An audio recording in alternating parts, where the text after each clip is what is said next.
അപ്പൊ ആ ഒരു പ്രൊജക്ട് പ്രായഭേദമന്യേ ഇപ്പൊ നമുക്കറിയാം ഏത് പ്രായത്തിൽ ഇപ്പൊ നമുക്കറിയാം 18 ഇയേഴ്സ് കഴിഞ്ഞ് വരുന്ന ഒരാൾക്ക് ഒരു ഓപ്പർച്യൂണിറ്റി തേടിക്കൊണ്ടിരിക്കുന്ന സമയമാണെങ്കിലും അല്ല ഒരു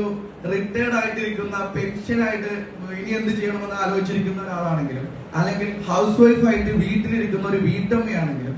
മക്കളെ സ്കൂളിലേക്ക് പറഞ്ഞയച്ചിട്ട് ഇനി എന്താണ് അടുത്തൊരു ഓപ്ഷൻ 3 മണിയായിരിക്കും നമുക്ക് ചെയ്യാനുള്ള ഒരു ആക്ടിവിറ്റീസ് എന്ന രീതിയിൽ ചെയ്യാനായിട്ട് പറ്റുന്ന ഏറ്റവും മികച്ച രീതിയിൽ ആരുടെയും ഒരു എന്താ പറയുക ഒരു പ്രഷറോ കമ്പലിങ്ങോ ടോർച്ചറോ ഒന്നുമില്ലാതെ വളരെ ഫ്രീ ആയിട്ട് ഈസി ആയിട്ട്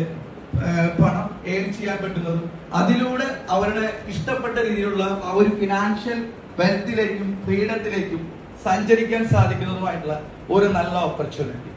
അപ്പൊ ഞാൻ അധികം നീട്ടുന്നില്ല, കാരണം ഇത് ഞാൻ എക്സ്പെക്ട് ചെയ്തിട്ടുണ്ടായിരുന്നു. എന്തായാലും പാലക്കാട് വളരെ എനർജി ഉണ്ട്, കാരണം വെച്ചിട്ടുണ്ടെങ്കിൽ ഇത്രയ്ക്കധികം ഈ ഒരു ദിവസത്തിൽ ഏറ്റവും നല്ല രീതിയിൽ ഈ ഒരു പ്രോഗ്രാം നടന്നു എന്ന് വിശ്വസിക്കുന്നു. കാരണം കഴിഞ്ഞ